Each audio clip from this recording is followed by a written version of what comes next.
नमस्कार दोस्तों, state mail TV में आप सभी दर्शकों का हार्दिक स्वागत है। आज हमारे साथ हैं डॉक्टर लोक सेतिया, जो कि एक डॉक्टर भी हैं और लेखक भी हैं। उन्होंने अपना 40 साल का सफर लेखन में कैसे बिताया, उनके बारे में हम कुछ जानेंगे उन्हीं से। सर, बहुत बहुत शुक्रिया जो आपने हमें समय दिया। तो धन्यवाद, बहुत खुशी हुई आपसे मिलकर। Thank you sir. तो सर, मैं सबसे पहले आपसे एक रिक्वेस्ट करना चाहूंगी कि सबसे पहले आप हमारे दर्शकों को कोई गजल या नज्म आप सुनाना चाहें तो। जरूर।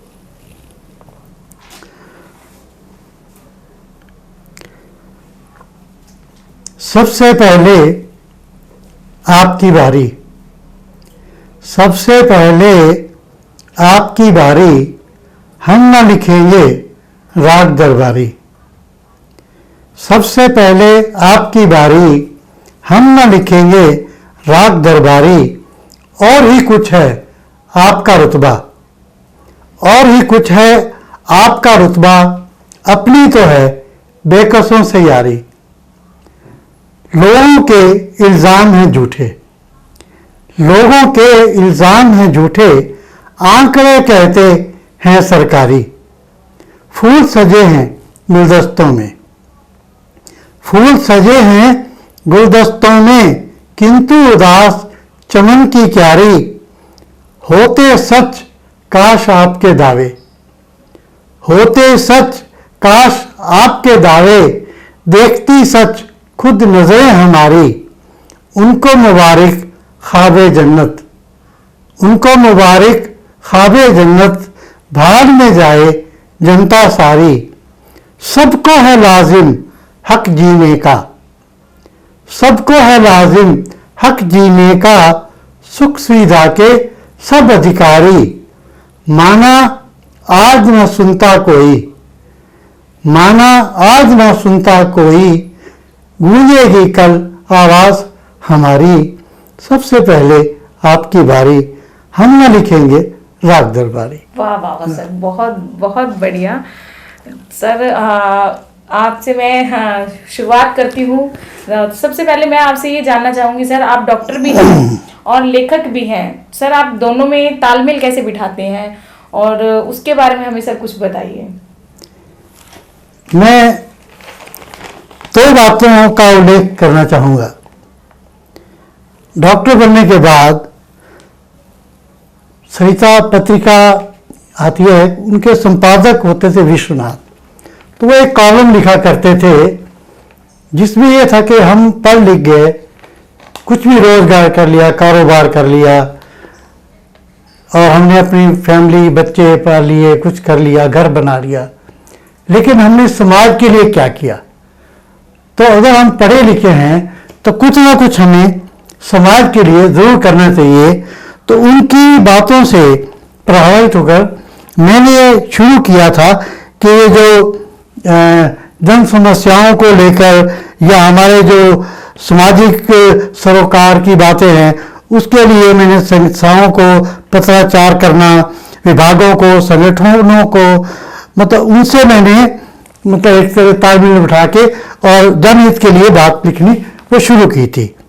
दूसरी जो बड़ी बात है वो आपको अगर याद हो, 25 जून 1975 को एक आंदोलन चल रहा था, संपूर्ण क्रांति आंदोलन, जिसमें जयप्रकाश नारायण जी को दिल्ली आए थे।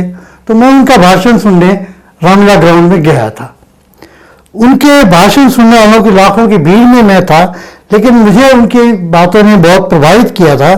और वहाँ से मुझे एक चीज़ जो समझ आई थी कि आपको जिंदगी में कैसे सच के लिए खड़े होना है और निर्भय होकर लिखना है, और देश की जो हालात हैं उसके लिए आपको कुछ ना कुछ करना चाहिए। तो ये है सर, जैसे कि आप लेखक हैं और उसमें सबसे कुछ इम्पोर्टेंट जो बातें हैं वो आप हमारे दर्शकों के साथ शेयर करना चाहेंगे, और हमें कुछ बताइए सर उसके बारे में। शायद हर लेखक जो होता है वो एक परिकल्पना करता है ऐसे समाज की जिसमें प्यार हो, दोस्ती हो, भाईचारा हो, सुरक्षित जीवन और समानता पूर्वक, बड़े छोटे का कोई जहाँ भेदभाव ना हो, इस टाइप का एक समाज जिसमें छोटा बड़ा आम खास कोई नहीं हो, कोई अन्याय, कोई शोषण कोई नहीं हो, इस टाइप का हम समाज बनाना चाहते हैं। ये एक लेखन का मकसद ही यही होता है। तो मैंने जो अपनी गज़ल व्यंग विधा में अधिक से रचनाएं लिखी हैं, कविताएं कहानियां लिखी हैं, सामाजिक धार्मिक विषयों पर भी लिखता रहा हूँ। तो ये मैंने कभी किसी इनाम पुरस्कार या इन चीज़ों की चाहत के लिए नहीं लिखी। मेरा अपना जो मत है, जो मेरा विचार है, मुझे लोगों तक पहुंचाना, और मैं ये समझता हूँ कि हमें अपने समाज के लिए, अपने देश के लिए चिंतन मनन करना चाहिए, ना कि हमारे किसी भी अपनी विचारधारा को किसी पर थोपना चाहिए। हाँ, मेरे लेखन में दोस्ती का बहुत ज़्यादा आता है, क्योंकि दोस्ती को लेकर मेरे मन में बचपन से ही बहुत अच्छी भावनाएं रही हैं, और मुझे हमेशा एक अच्छे दोस्त की तलाश रही है। समाज की विडंबनाएं हैं, विषमताएं हैं, झूठ और नैतिकता के पतन को देखकर जब मैं विचलित हो जाता हूं, तब मेरे लिए लिखना जरूरी हो जाता है, और तब मैं उसके लिए आपको कोई इतना सुनूंगा। जैसे आप जरूर हम सुनना चाहेंगे कोई ना कोई, आप हमें इस पे गीत या कविता, नज्म, कुछ भी जो आप सुनाना चाहें। मैं आपको, जैसे आप इस संदर्भ में ना, आपको दोहे सुनाता हूँ जो जिसमें सभी कुछ आ जाता है। तो यहाँ जो आज के इस संदर्भ में है, वो इसके ऊपर दोहे सुनाता हूँ, फिर आपको गीत सुनाऊंगा। ठीक है। नतमस्तक हो मांगता मालिक उससे भीख, नतमस्तक हो मांगता मालिक उससे भीख, शासक बनकर दे रहा सेवक देखो सीख। मचा हुआ है हर तरफ लोकतंत्र का शोर, मचा हुआ है हर तरफ लोकतंत्र का शोर, कोतवाल करबद्ध है डांट रहा अब चोर। तड़प रहे हैं देश के जिससे सारे लोग, तड़प रहे हैं देश के जिससे सारे लोग, लगा प्रशासन को यहाँ भ्रष्टाचारी रोग। दोहराते इतिहास की वही पुरानी भूल, खाना चाहे आम और बोते रहे बबूल। और झूठ यहाँ अनमोल है, झूठ यहाँ अनमोल है, सच का ना व्यापार, सोना बन बिकता यहाँ पीतल बीच बाजार। नेता आजमाते अब गठबंधन का योग, देखो मंत्री बन गए कैसे कैसे लोग। चमत्कार का आजकल अद्भुत है आधार, देखी हांडी काट की चढ़ती बारंबार। और आखिर में है कि आगे कितना बढ़ गया, आगे कितना बढ़ गया, अब देखो इंसान 2 पैसे में बेचता ये अपना ईमान। ये एक बहुत बड़ी सच्चाई कह दी है सर ने। सर, इसी के साथ मैं आपसे एक क्वेश्चन और करना चाहूंगी सर, कि 40 साल से आप लिख रहे हैं सर, लेखन में आप 40 साल की यात्रा में खुद को कहाँ देखते हैं सर? साहित्य की जो यात्रा है, इसमें कोई पड़ाव, कोई मंजिल नहीं होती है। ये हमेशा सतत चलते रहना होता है, एक रास्ता है, आपको चलते ही रहना है। आपको एक छात्र की तरह हमेशा सीखना है, नया नया और नया नया सृजन करना है। तो इस हिंदी के 50-60 राष्ट्रीय पत्र पत्रिकाओं में हजारों रचनाएं मेरी छपती रही हैं। पिछले 10 साल में मैं एक ब्लॉग लिख रहा हूँ जिस पे 1500 रचनाएं हैं, जिसमें सभी विधाओं की हैं, और उस पे करीब करीब 2.5 लाख लोग वहाँ पढ़ चुके हैं, और 500-600 लोग रोज पढ़ते हैं। तो और बाकी सभी पत्र पत्रिकाओं में मेरी रचनाएं नियमित जो है वो छपती रहती हैं। लेकिन इतने साल छपने के बाद मैंने अभी तक कोई पुस्तक नहीं छपाई थी। अभी मैंने पांडुलिपि बना रखी है और कुछ पुस्तकों को छपवाने के लिए तैयारी है। लेकिन मेरा जो पुस्तक का या लेखन का जो है वो मेरा एक जुनून है, वो है मेरे को, मैं किसी वो शोहरत, नाम या पुरस्कार या किसी तमगे की चाहत में वो नहीं है। मुझे सिर्फ अपनी बात कहनी है और अपनी समाज को एक आईना दिखाना है। यहाँ खड़ा हूँ मैं। सर इसी के साथ मैं आपसे एक नज्म ज़रूर सुनना चाहूँगी। ये नज्म है जीवन रहा, एक सभी के लिए है कि खुद पे ही एतबार कर लो, खुद पे ही एतबार कर लो, जिंदगी का तुम दीदार कर लो। जो मंजिल की चाह है तुम्हें, जो मंजिल की चाह है तुम्हें, मुश्किलों से भी प्यार कर लो। बेहतर है ये किनारे बैठने से, बेहतर है ये किनारे बैठने से, डूब जाओ या के पार कर लो। बदल सकते हो हवा का रुख, हौसला तुम एक बार कर लो। कौन अपना है कौन बेगाना, प्यार से मिले जो प्यार कर लो। खुद पे ही एतबार कर लो, जिंदगी का तुम दीदार कर लो। बहुत बहुत खूब सर, बहुत अच्छा आपने सुनाया सर। इसी के साथ एक लास्ट क्वेश्चन मैं सर आपसे जरूर पूछना चाहूँगी। सर आप डॉक्टर हैं इंटीग्रेटिव सिस्टम में, जिसमें आपने आयुर्वेदिक एलोपैथिक स्टडी की है सर। तो आज के जो हालात में स्वास्थ्य जो सेवाएं हैं, आपका उनके बारे में क्या नज़रिया है सर? ये बहुत अच्छा और गंभीर प्रश्न है और बहुत ही महत्वपूर्ण है। पहले देश की शिक्षा और स्वास्थ्य संस्थाओं की हालत को लेकर वास्तव में हमें बहुत सोचना चाहिए और बहुत चिंता की बात है। शिक्षा और स्वास्थ्य ये दोनों को लेकर मैं एक चीज कहूँगा कि इनका जो मकसद है वो स्वास्थ्य या शिक्षा सेवा देना वो प्राथमिक होना चाहिए। जबकि यहाँ पर जो आधुनिक संदर्भ में है वो व्यावसायिकता, कारोबार वो महत्वपूर्ण हो गए हैं और इसको सुधारने का प्रयास भी नजर नहीं आ रहा है। बहुत अंतर है कि आप बच्चों को शिक्षित करने, जागरूक करने को पढ़ाते हैं अथवा पैसा या वेतन पाने को किताबी शिक्षा और अंकों की दौड़ का खेल खेलते हैं, या डॉक्टर रोगी को स्वस्थ रखने और स्वस्थ समाज बनाने को चिकित्सा कार्य करते हैं, या फिर नौकरी, कारोबार, धन दौलत हासिल करने को इस पेशे में है। यहाँ उनकी प्राथमिकता क्या है?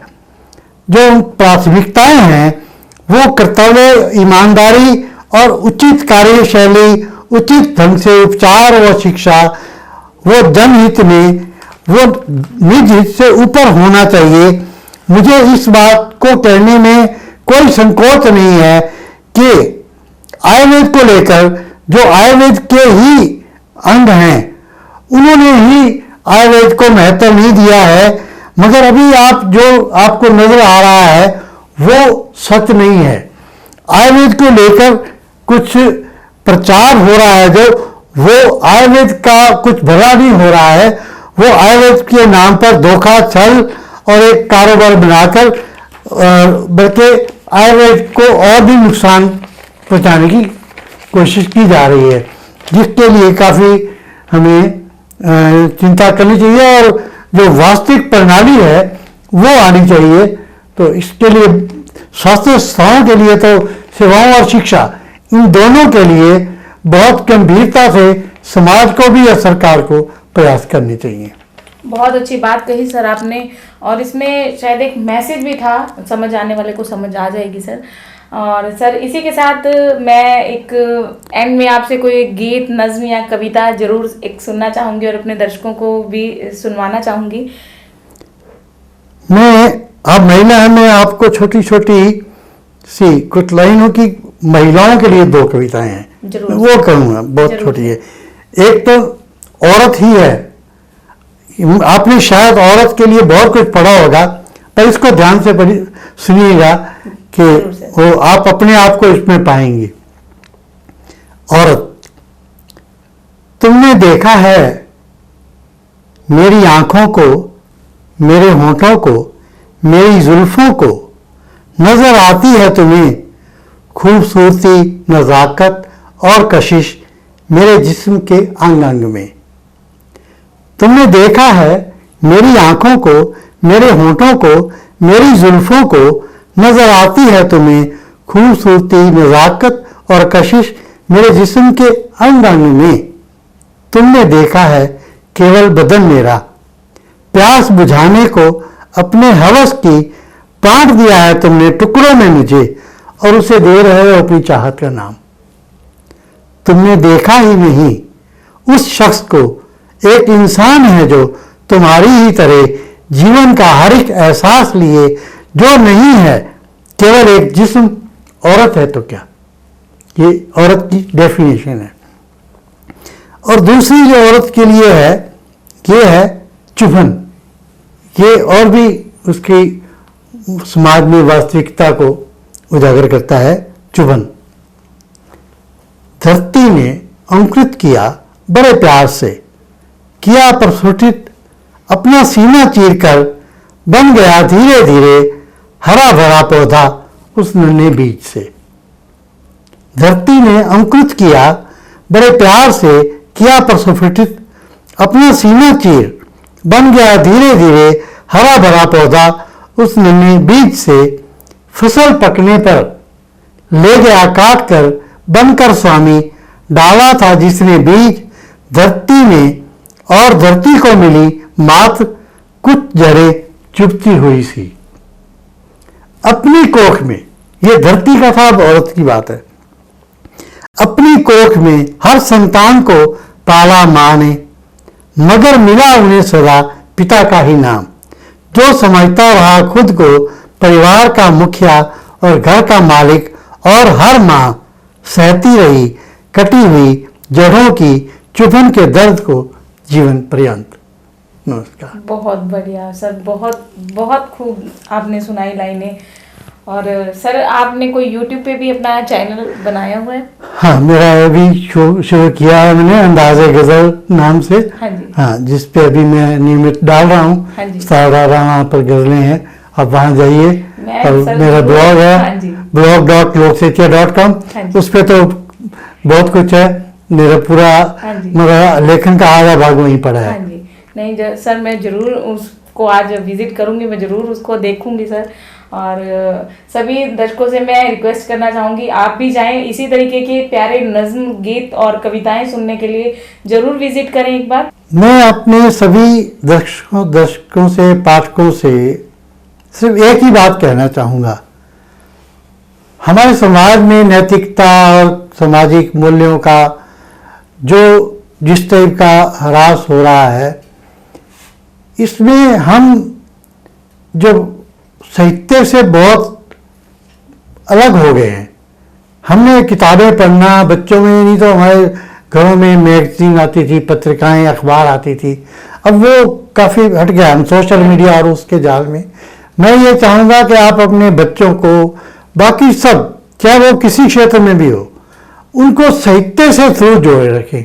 साहित्य आपको एक अच्छा इंसान बनाता है, चाहे वो कविता हो, कहानी हो, गज़ल हो। मैं ये जरूर चाहूँगा हर माता पिता से अपने बच्चों को साहित्य के साथ जरूर जोड़ें। धन्यवाद। इसी के साथ सभी दर्शकों से हम यही रिक्वेस्ट करना चाहेंगे, इसी तरीके आप नए नए अनुभव जानने के लिए स्ट्रीट मेल टीवी के साथ बने रहिए। लाइक, शेयर, सब्सक्राइब करना ना भूलें, बेल आइकन को जरूर प्रेस करें। हम कल फिर हाजिर होंगे। नमस्कार। नमस्कार।